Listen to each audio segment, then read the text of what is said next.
क्यों अब RPF SI में 25 प्लस उम्र वाले भी भर सकते हैं फॉर्म? सबसे ज्यादा वैकेंसी वाला जोन कौन सा है? सबसे कम कट ऑफ कौन से जोन से रहती है? फिजिकल और मेडिकल क्राइटेरिया क्या है? और एग्जाम कब तक हो सकते हैं? इन सभी सवालों का जवाब वन बाय वन करके देने की कोशिश करूंगा मैं इस वीडियो में।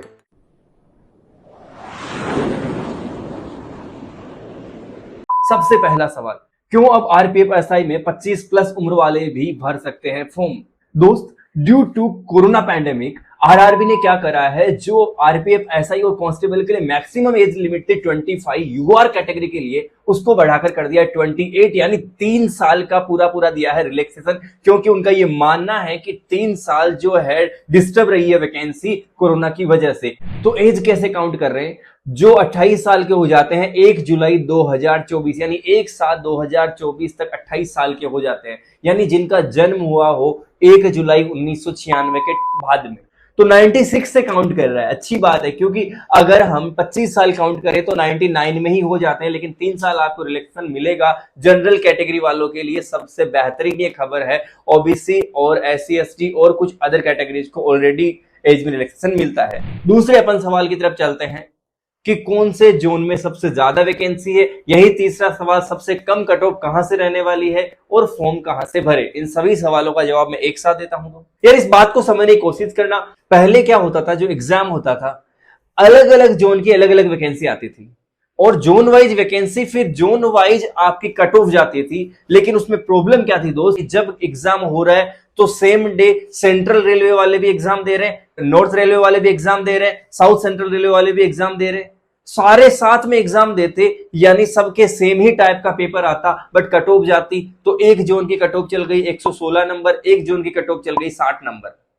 अब स्टूडेंट की क्या गलती, उसने सिर्फ जोन अलग भर दिया, इस वजह से यहां पे 60 वाला पास हो जाता है। वही दूसरे जोन में 116 कट ऑफ गई है और यहां पर 115 मार्क्स लाके 120 में से फेल हो जाता है। इस वजह से रेलवे ने इस बार क्या किया है, आरपीएफ एसआई और कांस्टेबल की वैकेंसी को बना दिया है ठीक किसके बराबर? दिल्ली पुलिस के जैसे। दिल्ली पुलिस में जैसे ऑल इंडिया एक साथ वैकेंसी आती है, जोन वाइज वैकेंसी नहीं आती है, ठीक वैसे ही इसने भी इस बार रेलवे ने भी सेम काम किया है।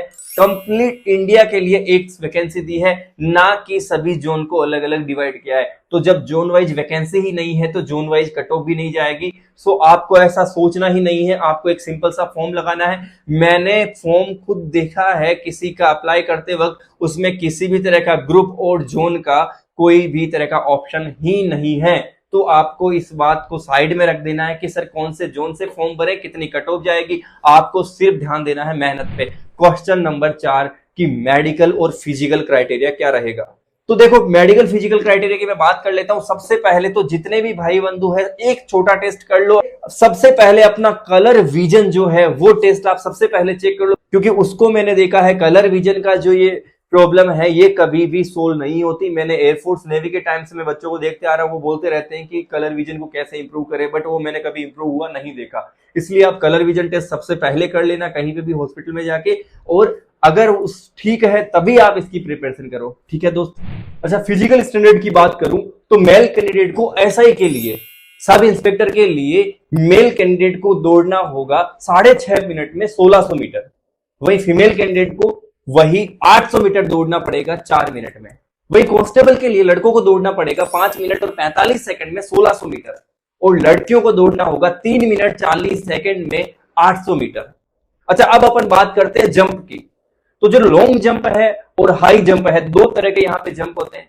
अच्छा, लॉन्ग जंप की बात करूं तो एसआई के लिए लड़कों को, सब इंस्पेक्टर के लिए लड़कों को 12 फीट कूदना होगा और लड़कियों को कूदना होगा 9 फीट। वही हाई जंप की बात करूं तो लड़कों को कूदना होगा 3 फीट और 9 इंच, वही लड़कियों को कूदना होगा एसआई के लिए हाई जंप 3 फीट। अच्छा, कांस्टेबल के लिए बात करूं तो लड़कों को 12 की जगह 14 फीट कूदना होगा कांस्टेबल के लिए, वही लड़कियों को सेम 9 फीट कूदना होगा लॉन्ग जंप। और हाई जंप की बात करूं तो लड़कों को जहां एसआई के लिए 3 फीट 9 इंच था, वो यहां पे 4 फीट है, लेकिन लड़कियों को यहां पर भी सेम 3 फीट हाई जंप लेना है। यानी लड़कियों को लॉन्ग जंप और हाई जंप 9 और 3 सब्सिक्वेंटली लेना है। ठीक है दोस्त, बात समझ में आ रही है। अच्छा, हाइट में कई लोगों को डाउट रहता है, मैंने कुछ कमेंट भी देखे हैं मेरे अलग अलग वीडियोज पे हाइट को लेके। तो देखो, यूआर और ओबीसी कैटेगरी के लिए लड़कों की हाइट होनी चाहिए 165 सेंटीमीटर, वहीं लड़कियों की होनी चाहिए 157 सेंटीमीटर, यानी यहाँ पे 8 सेंटीमीटर का आप गैप दे सकते हो। वहीं एससी और एसटी कैंडिडेट के लिए लड़कों की हाइट होनी चाहिए 160 सेंटीमीटर और लड़कियों की हाइट होनी चाहिए 152। ये जो हाइट और चेस्ट के पैरामीटर्स है ये कांस्टेबल और एसआई के लिए सेम है, अलग अलग नहीं है। इसके अलावा एक और कैटेगरी है जिसको लोग मिस कर देते हैं, मैं कई जगह पे देखता हूं कि वो कैटेगरी नहीं बताते हैं। मैं आपको बताता हूं, गढ़वाली, गोरखा, डोगरा, कुमायूं और मराठा। इसके अलावा गवर्नमेंट अगर कुछ और कैटेगरी को फिक्स कर दे तो वहां पर भी इसके लिए पैरामीटर्स अलग है। इन कैटेगरीज में मेल कैंडिडेट के लिए होना चाहिए 163 सेंटीमीटर, वही फीमेल कैंडिडेट के लिए होना चाहिए 155 यानी 155 सेंटीमीटर, क्योंकि ये सारे पहाड़ों में ज्यादातर रहने वाली जो कैटेगरीज है वहां पे जो एवरेज हाइट होती है वो थोड़ी सी कम होती है। अच्छा, इसके बाद अपन बात करते हैं चेस्ट की। तो सबसे पहले एक बात समझ लो कि जो चेस्ट है वो मेजरमेंट किया जाएगा ओनली मेल कैंडिडेट का, फीमेल कैंडिडेट का कभी भी चेस्ट मेजरमेंट नहीं किया जाएगा। कई बार आप कई सारी वीडियोस देखते हो जो कि वहां पे चेस्ट मेजर कर लेते हैं, उसके बाद उनपे जो कार्रवाई भी की जाए। अगर ऐसा आप भी कभी देखते हो तो आप तुरंत उसके खिलाफ रिपोर्ट दर्ज करवाइए, उसके खिलाफ एक्शन लिया जाए। अच्छा, चेस्ट का जो मेजरमेंट यूआर और ओबीसी के लिए रहेगा वो रहेगा 80 सेंटीमीटर मिनिमम आपका होना चाहिए और 5 सेंटीमीटर आप उसको फुला सको यानी 85 तक जा सको। और एससी एसटी कैटेगरी के लिए 76.2 से 81.2 चेस्ट का मेजरमेंट होना चाहिए। वही यहाँ पे जो मैंने 5 कैटेगरी बताई थी आपको, गढ़वाली, गोरखा, डोगरा, मराठा और कुमायूं, इन पांचों के लिए भी 80 से 85 का चेस्ट मेजरमेंट रहेगा। अच्छा, ये सारे फिजिकल मेजरमेंट हो गए। इसके अलावा मेडिकल के लिए आपको बता देता हूं, आपको अगर पूरा मेडिकल के बारे में डेप्थ में जानना है तो मैं इसके लिए वीडियो लेके आऊंगा, लेकिन उससे पहले आप जानना चाहते हो तो B1 कैटेगरी इसमें मेडिकल होगा। तो आप कहीं पे भी किसी भी साइट में जाके चेक कर सकते हो B1 कैटेगरी में क्या क्या आता है, क्या क्या आई टेस्ट रहते हैं, इसके अलावा भी क्या क्या दूसरे टेस्ट रहते हैं। अच्छा, इसके अलावा जो सबसे ज्यादा फ्रीक्वेंट क्वेश्चन मेरे से पूछा गया है वो ये है कि सर इसका एग्जाम कब तक कंडक्ट हो सकता है। तो सबसे पहले तो ये देखो कि अभी सामने इलेक्शन है, लेकिन इलेक्शन का जो टाइम है आपके फॉर्म अप्लाई करने वाले टाइम में ही चला जाएगा। ठीक है, तो जून तक इलेक्शन खत्म हो जाएंगे, पूरा काम इलेक्शन का। तो उसके बाद आप ये देख लो, अगर सब कुछ सही से चलता रहा, रेलवे इस बार, आपने रेलवे जो मिनिस्टर है अश्विनी साहब का स्पीच भी सुना होगा, उसमें भी उन्होंने कहा कि हम सारी चीजें साइक्लिक ऑर्डर में करना चाहते हैं, वैकेंसी बहुत ज्यादा बल्क में नहीं करके छोटे छोटे टुकड़ों में सबकी वैकेंसी देना चाहते हैं, और एग्जाम को हम 5-5 साल 7-7 साल की जगह एक साइक्लिक ऑर्डर में यानी हर साल या हर 2 साल में करवाने की कोशिश करेंगे।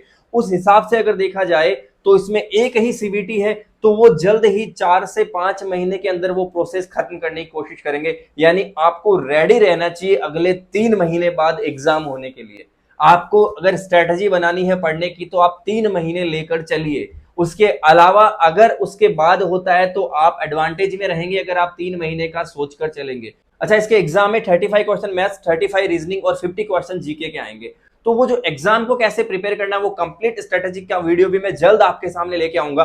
फिर भी आपको एक बार सिमिलर स्ट्रेटेजी जाननी है तो मैंने एक कंप्लीट वीडियो अपलोड कर दिया है आरआरबी एनटीपीसी के लिए। सेम पैटर्न है भाई, हर तरीके से लगभग चीजें सेम है, इसलिए उस स्ट्रेटेजी को भी आप देख सकते। तो ये था आरपीएफ एसआई और कांस्टेबल के बारे में एक मोटा मोटी जानकारी में कंप्लीट डेप्थ वीडियो, जिसके लिए डिटेल में वीडियो बनाऊंगा पूरी स्ट्रेटेजी के लिए। वीडियो अगर आपको अच्छा लगा है तभी इस वीडियो को लाइक करो। दोस्त, रेलवे, एसएससी, एफकेट, सीडीएस, बैंकिंग, कोई भी सेंट्रल गवर्नमेंट के एग्जाम के बारे में कोई भी अपडेट आपको जाननी है तो आप कमेंट करके मुझसे पूछ सकते हैं। अच्छा, अपडेट से याद आया कि आप मेरे चैनल को सब्सक्राइब कर लीजिए अगर चैनल पे पहली बार आया है, क्योंकि जब भी कोई नया वीडियो डालूंगा आपके पास सबसे पहले अपडेशन पहुंच जाएगी। अगर आप सब्सक्राइब के साथ ही बेल आइकन पे क्लिक कर लेते हैं तो आपके पास नोटिफिकेशन भी पहुंच जाएगा। मैं सबसे कम शब्दों में सटीक स्ट्रेटजी आपके सामने लाता रहूंगा। वीडियो में बने रहने के लिए आभार। खुश रहें, खूबसूरत रहें, हमेशा की तरह मिलते हैं अगले वीडियो में। तब तक के लिए जय हिंद।